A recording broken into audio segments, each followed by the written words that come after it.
नाज़रीन, आज की वीडियो में हम जानेंगे कि शहज़ादे ने अल्लाह की मदद को कैसे पाया। बहुत ही सबक आमोज़ वाक़या है। वीडियो को आखिर तक लाजमी देखिएगा। एक बादशाह फौत हो गया। इसकी वफ़ात के बाद इसका बड़ा बेटा फ़ौरन तख्त पर काबिज़ हो गया। बादशाह का दूसरा बेटा बड़े भाई से खौफज़दा था। इसने मुल्क छोड़ने का फ़ैसला कर लिया। बादशाह का बेटा अपने 3 दोस्तों के साथ बैरून मुल्क रवाना हो गया। इन दोस्तों में से एक ताजिर का बेटा, दूसरा किसान का, तीसरा एक बहुत खूबसूरत नौजवान था। रास्ते में बेहतर मुस्तकबिल के बारे में सब दोस्त अपनी अपनी राय पेश करने लगे। सबसे पहले किसान का बेटा कहने लगा, मेहनत से इंसान सब कुछ बनता है, बाकी सब बेकार बातें हैं। ताजिर के बेटे ने इन अल्फाज में अपनी राय का इजहार किया, अक्ल और हुस्न तदबीर सबसे बड़ा हथियार है। ये न हो तो इंसान नाकाम है। अब नौजवान की बारी थी। नौजवान गोया हुआ, हुस्न जमाल सबसे बड़ी नेमत है। बादशाह का बेटा अल्लाह की ज़ात पर भरोसा करने वाला, निहायत ही तदब्बुर व तफक्कुर वाला इंसान था। सबकी बातें गौर से सुनने के बाद कहने लगा, सब अपनी जगह दुरुस्त है, मगर सबसे बड़ी चीज़ अल्लाह की रज़ा और कदर है। इसकी ज़ात का फ़ैसला ही हर चीज़ पर गालिब है। जब तक हमारा अकीदा तकदीर पर मुकम्मल ना हो, उस वक्त तक राहत सुकून हासिल नहीं हो सकता। किसान का बेटा कहने लगा, हमारे पास खाने पीने के लिए कुछ नहीं। अब पता चलेगा किसकी बात ठीक है। सब अपनी राय आजमाते हैं। ये लोग चलते चलते दूसरे मुल्क में दाखिल हुए। ये लोग इसी शहर में अजनबी थे। इन्होंने एक सहराओं में पड़ाव डाला। पहले दिन इन्होंने किसान के बेटे को कहा, आज हम देखेंगे मेहनत के क्या फ़ायदे हैं। जाओ अपनी मेहनत से आज के खाने का इंतज़ाम करो, अब पता चलेगा किसकी बात ठीक है। सब अपनी राय आजमाते हैं। ये लोग चलते चलते दूसरे मुल्क में दाखिल हुए। ये लोग इसी शहर में अजनबी थे। इन्होंने एक सहरा में पड़ाव डाला। पहले दिन इन्होंने किसान के बेटे को कहा, आज हम देखेंगे मेहनत के क्या फ़ायदे हैं। जाओ अपनी मेहनत से आज के खाने का इंतज़ाम करो। किसान का बेटा उठा और जंगल का रुख किया। लकड़ियाँ तोड़ी और शहर में आकर 2 दिरहम की बेच दी। 1 दिरहम का खाना खा लिया, दूसरा दिरहम अपने पास महफूज कर लिया। साथियों के पास आकर इन्हें भी खिलाया। सब ने इसको शाबाश दी। अगले दिन ताजिर के बेटे का नंबर था कि वो अकल और हुस्न तदबीर का मुजाहिरा करे। वो उठा और साहिल समंदर पर आया। समंदर में सामान से लदी कश्ती साहिल की तरफ आ रही थी। ताजिर का बेटा कश्ती में बैठ गया। दूसरे रास्ते से लदी कश्ती के मालिक के पास पहुंचा। इससे सामान का भाव ताव किया और उधार पर सारा सामान 100 दिरहम में खरीद लिया।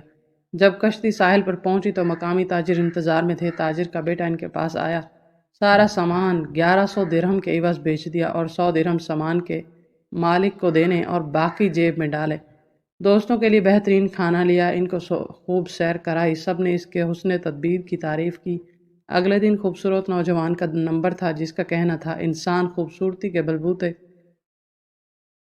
कामयाबी हासिल करता है। दोस्तों ने कहा, आज हम देखेंगे कि आपका हुस्न हमको कैसे खाना खिलाएगा। वो उठा, मेकअप किया और शहर की तरफ रवाना हुआ और एक घर के बाहर दरख्त के नीचे बैठ गया। ऊपर से एक खातून ने खिड़की से झांका है। खूबसूरत नौजवान परेशान बैठा है और सोच रहा है। इसने बुलाकर वजह पूछी। खाना खिलाया कि मुसाफिर है, परेशानी की वजह पूछी तो इसने दोस्तों का किस्सा सुनाया। खातून ने नौजवान को कुछ रकम थमा दी तो वो नौजवान सबके लिए खाना ले आया। सब ने इसको भी सराहा। अब बादशाह के बेटे की बारी थी। सब सोचने लगे कि किसान के बेटे ने भी मेहनत की और ताजिर ने भी कुछ किया, नौजवान ने भी कुछ कर ही दिया। मगर अब बादशाह का बेटा जो कहता है कि अल्लाह का फैसला, रज़ा और तकदीर हर चीज़ पर गालिब है, ये क्या करके दिखाएगा। अब शहजादा अल्लाह का नाम लेता हुआ शहर में दाखिल हुआ और रास्ते के किनारे जा बैठा। वहाँ से उसी मुल्क के बादशाह का जनाजा ले जाया जा रहा था। वज़ूरा, फौज, पुलिस जनाजे को कंधा देने जा रहे थे। शहजादे को रास्ते में बैठा देखकर पुलिस अफसर ने इसको डांटा, शर्म नहीं आती, बादशाह का जनाजा जा रहा है और तुम इस तरह बैठे हो। बादशाह को दफनाने के बाद जब पुलिस अफसर वापस आए तो देखा शहजादा अब भी वहीं बैठा है, तो वो फौरन इसको गिरफ्तार करके जेल में डाल दिया। अब दोस्त इंतज़ार कर रहे कि वापस ना आने की वजह से क्या सराइयाँ करने लगे। वो शहजादे को ढूंढने शहर की तरफ चल पड़े, लेकिन शहजादा जेल में बंद था। वो तलाश ना कर सके तो अगले दिन पर मौखर कर दिया। इधर काबीना के वज़रा मशीर जमा थे कि नए बादशाह के इंतखाब के लिए गौर व फिक्र कर रहे हैं कि नया बादशाह बादशाहों के ख़ानदान से ही मुंतखब किया जाए, आम आदमी मुंतखब ना किया जाए। मगर बादशाह का कोई वारिस नहीं था। सीनियर वजीर ने ऐलान करवाया कि तुम में से कोई है जो बादशाहों के ख़ानदान से ताल्लुक़ रखता हो, वह हाथ खड़ा कर दे। मगर काबीना में कोई ऐसा बंदा ना था। मगर पुलिस अफसर कहने लगा कि एक बंदा है जिसको मैंने कैद किया है, वो शहजादा मालूम होता है।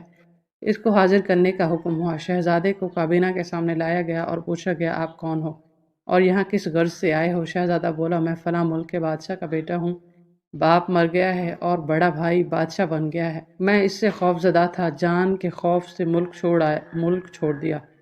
تمام کابینہ نے اس کی بات کو قبول کیا اور اس کے ہاتھ پر بیعت کر لی اور اسے اپنا بادشاہ منتخب کر لیا۔ شہزادے کے منہ سے بے ساختہ نکلا اللہ کا فیصلہ تمام تدبیروں پر غالب ہے۔ اب وزراء نے بادشاہ کو ملک کی سیر کرانے کے لیے باہر نکالا۔ بادشاہ شہر میں گشت کر رہا تھا، لوگ بادشاہ کے پیچھے بادشاہ زندہ باد کے نعرے بلند کرتے ہوئے بادشاہ کے پیچھے جا رہے تھے۔ ادھر شہزادے کے دوست شہر میں اس کی تلاش میں نکلے تھے۔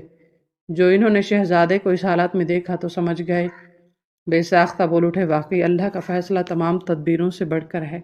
وہ بادشاہ زندہ باد کے نعرے لگاتے ہوئے بادشاہ کے ساتھ محل میں داخل ہو گئے۔ بادشاہ تخت پر بیٹھا، یہ لوگ اس کی خدمت میں حاضر ہوئے۔ بادشاہ نے ان کے سامنے کل کا جملہ دہراتے ہوئے کہا کہ اللہ نے یہ سب کچھ اس لیے کیا تاکہ تمہیں معلوم ہو جائے کہ اللہ کا فیصلہ ہی زبردست ہے۔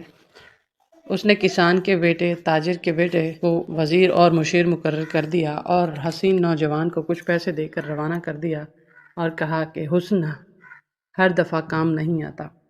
اس طرح سے اللہ تعالیٰ نے اس شہزادے کی مدد کی اور اس کو بادشاہت تک پہنچا دیا۔ بے شک